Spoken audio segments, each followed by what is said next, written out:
Hello everyone. Today I'm sharing a story that will make you question everything you thought you knew about faith and the people we put on pedestals. What happens when the man leading the prayer is the same man stealing the tithes? In a dark, muffled room, the air was heavy. You could hear the rhythmic hum of a distant air conditioner. Then, the sound of heavy, nervous breathing.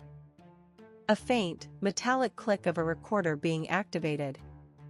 Julian's voice came through, low and arrogant.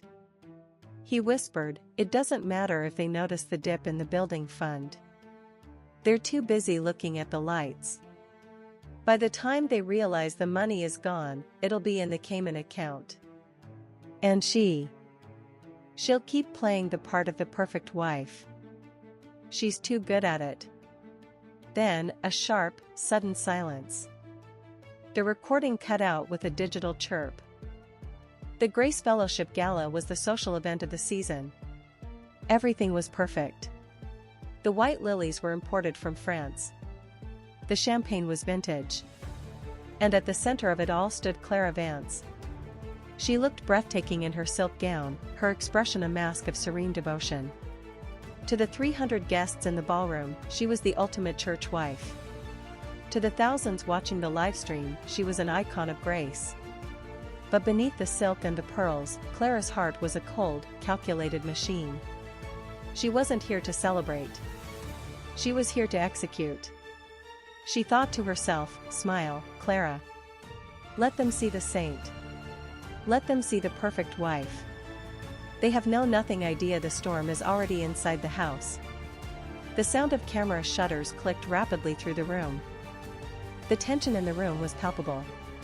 Julian was backstage, adjusting his tie, preparing to take the stage for the annual Man of Faith award. The livestream producer signaled the start. The view count on the giant ballroom screens began to climb. 5,000. 10,000. 20,000 viewers. The digital world was watching. Clara stood in the shadows of the floral arrangements, her fingers grazing the small, gold device hidden in her clutch. She watched Julian emerge. He looked radiant. He looked untouchable. He looked like a lie. Julian's voice boomed, projecting to the back of the room. "Brothers and sisters, tonight we celebrate not just our growth, but our integrity." The crowd erupted into thunderous applause. It was time for the tribute. The lights dimmed. The audience leaned in, expecting a montage of Julian's charitable works. But as the first image flickered onto the massive screen, the room went ice cold. It wasn't a photo of a soup kitchen.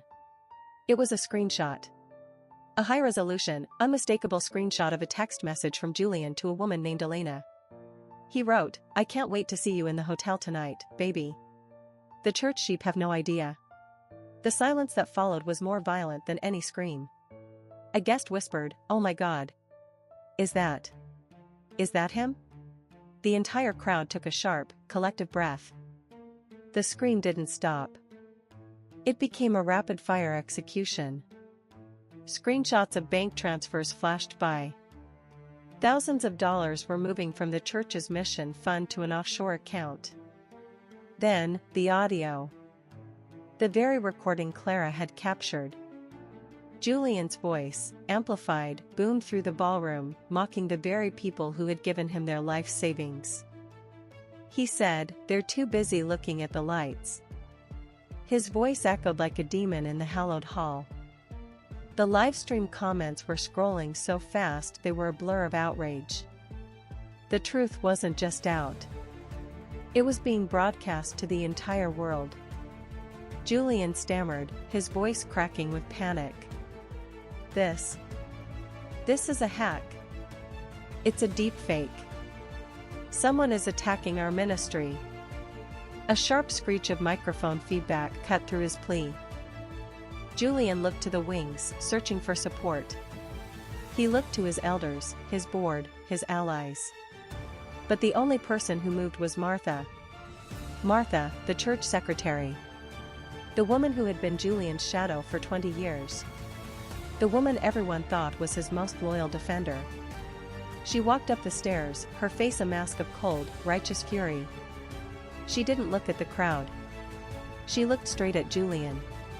She reached into her bag and pulled out a thick, physical ledger. She slammed it onto the podium. The sound echoed like a gunshot.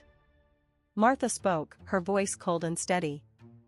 "The digital files are just the beginning, Julian. I have the paper trail. Every cent. Every lie. Every mistress. It's all right here." The heavy thud of the ledger hitting the wood silenced the room. The collapse was total.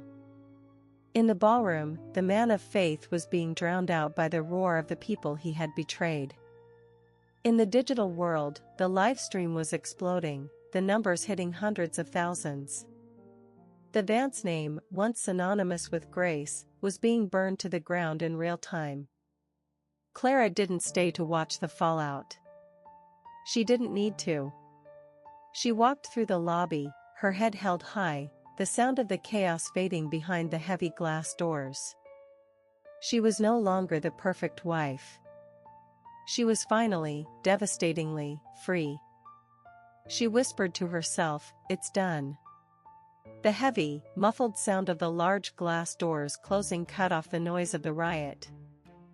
The morning after, the world was different. The news was a whirlwind of scandal. Julian was in custody. The church was in ruins. Clara sat in her new, quiet apartment, watching the sun rise over a city that no longer knew her name. She reached into her bag and pulled out the gold recorder.